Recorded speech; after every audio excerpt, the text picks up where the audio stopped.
ഞങ്ങൾ സംസാരിച്ചുകൊണ്ടിരുന്നപ്പോൾ ആ മുറിയിലേക്ക് ഒരു തടിയൻ ഞൊണ്ടിക്കാലൻ കയറി വന്നു. അയാളും സുരേഷിൻ്റെ കൂടെ താമസിക്കുകയാണെന്ന് മനസ്സിലായി. സുരേഷ് അയാളെ എനിക്ക് പരിചയപ്പെടുത്തി. എൻ്റെ ഒരു സുഹൃത്താണ്. ഈ ഞൊണ്ടിക്കാല് ബൈക്ക് അപകടത്തിൽ പറ്റിയതാണ്. പിന്നെ സിനിമയിലൊക്കെ അഭിനയിക്കാനൊക്കെ ആയിട്ട് വന്നതാണ്. എനിക്ക് നോക്കി, ഓഹോ.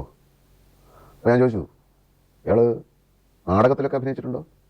അയാൾ പറഞ്ഞു ഇല്ലയെന്ന്. പിന്നെ ഇൻസ്റ്റിറ്റ്യൂട്ടിലൊക്കെ ചേർന്ന് അഭിനയം പഠിച്ചിട്ടുണ്ടോ? അതും ഇല്ലയെന്ന് പറഞ്ഞു. എനിക്ക് ഉള്ളിൽ ചിരി വന്നു. മണ്ട ശിരോമണി. ഇവിടെ ഒരുത്തൻ ഒരുപാട് നാടകങ്ങളിൽ അഭിനയിച്ചും ഇൻസ്റ്റിറ്റ്യൂട്ടിൽ ശാസ്ത്രീയമായി അഭിനയം പഠിച്ചു, എന്നിട്ട് ചൊറിയും കുത്തി നടക്കുന്നു. അപ്പോഴാണ് ഒരു പിണ്ണാക്ക് പറഞ്ഞുകൂടാതെ ചുമ്മാ സിനിമയ്ക്ക് അഭിനയിക്കാൻ കയറി വന്നിരിക്കാൻ ഒരുത്തൻ. അപ്പോൾ എനിക്ക് മനസ്സിൽ തോന്നി, മക്കളെ മോനെ, ഇവിടെ കിടന്ന് പട്ടിണി കിടക്കാണ്ട് വേഗം സ്ഥലം വിട്ടോ. അവൻ്റെ മോന്ത കണ്ടാലും മതി, ബലൂൺ വീർപ്പിച്ചതുപോലെ ഉണ്ടേ. അപ്പോൾ അയാൾ എന്നോട് പറഞ്ഞു, നിങ്ങൾ അഭിനയിച്ച മേള എന്ന് പറയുന്ന സിനിമ ഞാൻ കണ്ടു. നിങ്ങളുടെ അഭിനയം വളരെ നന്നായിരുന്നു. എനിക്ക് ജീവിതത്തിൽ ഏറ്റവും ഇഷ്ടമുള്ള കാര്യം എന്താണെന്നറിയാം? മറ്റുള്ളവരെന്നെ പ്രശംസിക്കുന്നത്.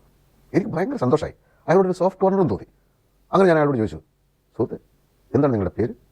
അയാൾ പറഞ്ഞു, എൻ്റെ പേര് മോഹൻലാൽ.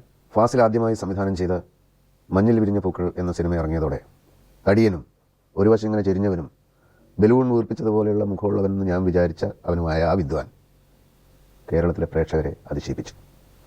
നായകനായി അഭിനയിച്ച ശങ്കറും നായികയായ പൂർണിമ ജയറാമും വില്ലനായി അഭിനയിച്ച മോഹൻലാലും കേരളത്തിലെ ജനങ്ങളുടെ ഹൃദയത്തിൽ സ്ഥാനം പിടിച്ചു. മോഹൻലാലിന് വലിയ നാടകാഭിനയ പാരമ്പര്യമൊന്നുമില്ല. എന്നെപ്പോലെ ഇൻസ്റ്റിറ്റ്യൂട്ടിൽ അഭിനയം പഠിച്ചിട്ടില്ല. എന്നിട്ടും എന്തൊരഭിനയം, അതും ആദ്യ ചിത്രത്തിൽ തന്നെ.